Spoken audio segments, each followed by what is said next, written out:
What's up guys, welcome back to the video. Hope you enjoyed that little b-roll sequence I put together for you guys. But with that said, let's just hop into it. 3 ways on how you can improve your drone footage to make it more cinematic.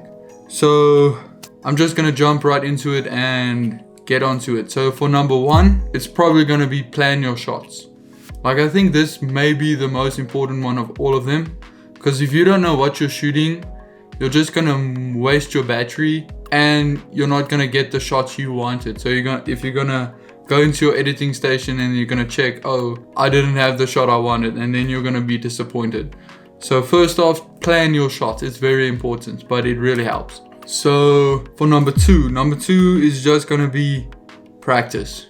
I know this is something you don't really want to hear or whatever, but it's really important. Like, because if you want to get that cool panning shots, or when you want to turn the drone while moving forward or whatever it's going to be, you have to practice it. It's not going to come by itself, and it's definitely necessary for you to practice it. So that's going to be a cool one. If you like, just get time, go out, just practice a bit, and when it comes to actually using it, be awesome, and you're just gonna have a great time with your drone while planning, practicing. It's gonna be good. Okay, so for number 3, this one is probably the coolest one out of all 3. Like, this is basically what's gonna make everything look cinematic. So if you planned out your shot, you have some cool techniques on how you're gonna take those shots. So now you have to take it into your editing room. This is where it's gonna get cool. 2 things that you're gonna need here is use speed ramping and slow motion.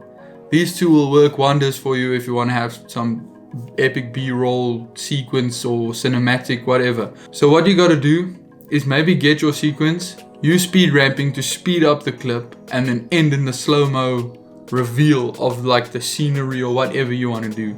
Like, this is a cool way. As you can see in the video I did, or in the beginning of the video, you can see that I just put it in a few ways and it kind of looks cool. It really gives off this a cinematic look.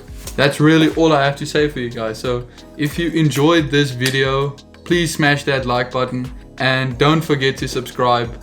And if you have any other techniques or whatever to make cinematic videos, please leave them in the comments below, because I would love to hear what you guys have to say. So with that said, hope you enjoyed this video. Hope to see you next time. Hope your life is blessed. Peace.